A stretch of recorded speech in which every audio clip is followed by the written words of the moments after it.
What is going on, everybody? Welcome back to the channel. Today I'm going to continue working on the 240. Obviously the last video it didn't start. If you want to go check out that video, I really appreciate it. But today I'm going to be swapping out something that I did before on my old Mercedes, which very weirdly is the highest grossing view video on my channel. I think it has like 50,000 views, which is crazy for a simple starter swap. And today we're going to try to replicate that. I don't know what the equivalent of a 3P is, but for two, basically we're going to be replacing the starter on the 240.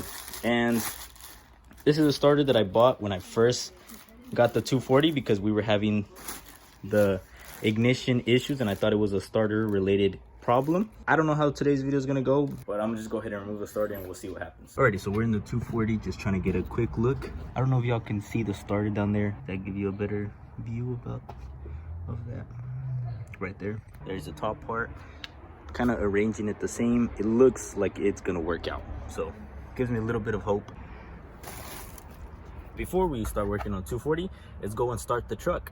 I'm kind of doing that every day just so I don't kill the battery. See if it starts. I started it yesterday.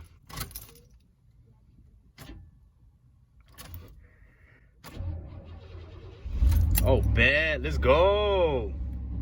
Now we'll just let it warm up for a little bit and then I might move it because I might try to take this car to work tomorrow. So doing this on the Mercedes was actually pretty difficult because the starter was like wedged in between the transmission and the steering rack.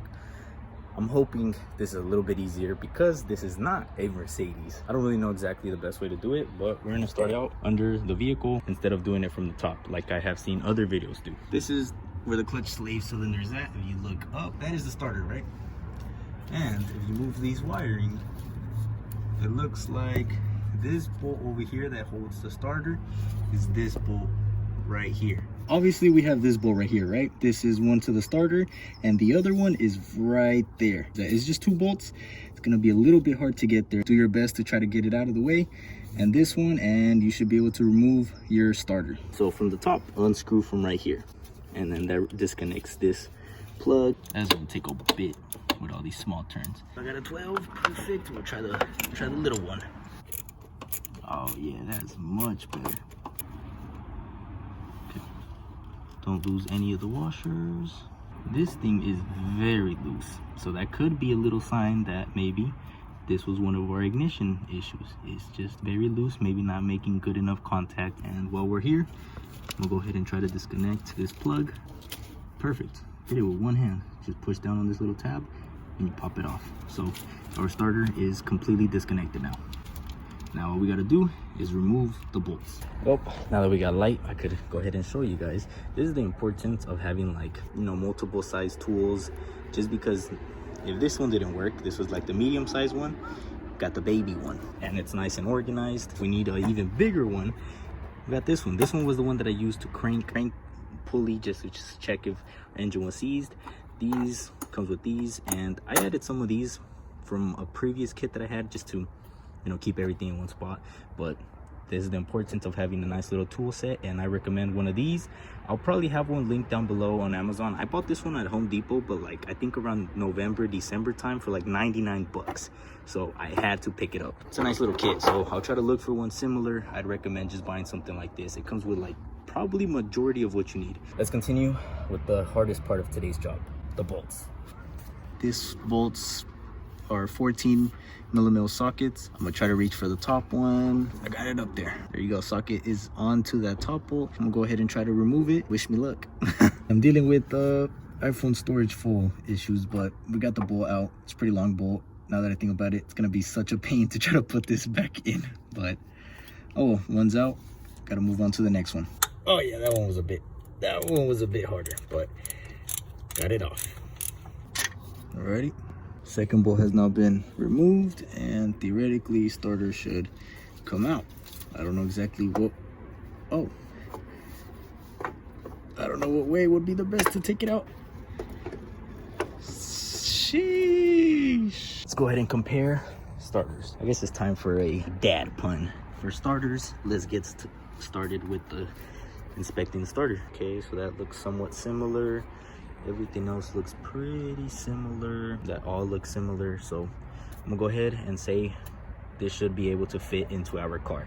So a tip to install or put the starter into position is from the bottom, just try to get it into its location, and then from up here it's a little bit easier to, you know, maneuver it. Pretty much just use my left hand to lift it up back here, and I just went ahead and put the bolt in. I don't know if the camera will focus, but bolt is now in. I really don't know how I got that on, but this one I just kind of twisted until you get the bolt in there. Honestly, just trust your fingers, bro. I put this one in slightly, and I ended up taking out even more just because it was very hard to try to get the angles right. Just play around with the starter, but focus on that top one, and bam, starter is now on there. And I just got to tighten down the bolts. Both bolts are now tightened, and we can go to the top of the vehicle and start plugging in our wiring for the starter. The new starter comes with brand new hardware.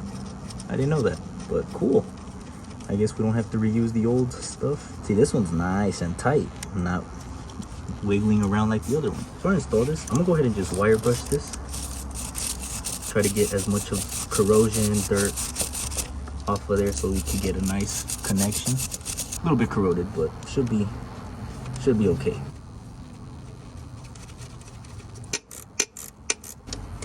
Alrighty, perfect.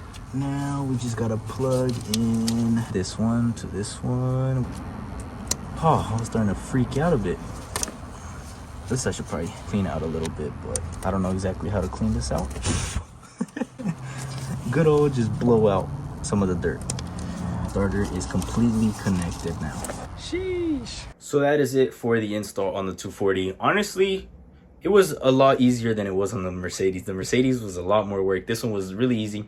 So for any of you guys that are looking to swap out your starter, if I could do it, y'all could definitely do it. I'm not a mechanic or anything like that. I like to do things, and I like to figure out how to do it. I was moving around the old starter, and some old rusty water came out from the inside. So I'm kind of hoping that, you know, the starter did go out. And also that little loose, I don't even know what I call it, but just like the threads coming out of it were actually really loose. Obviously we're having an ignition issues, and I'm sure we have some issues on the actual switch just because of how much I've been jiggling. The key is probably a little bit worn out, but I hope that the starter had something to do with that. I hope we're killing two stones with one bird. I hope this video helped you guys out. Drop a like for your boy. See you guys in the next one. God bless. Echale Ganitas.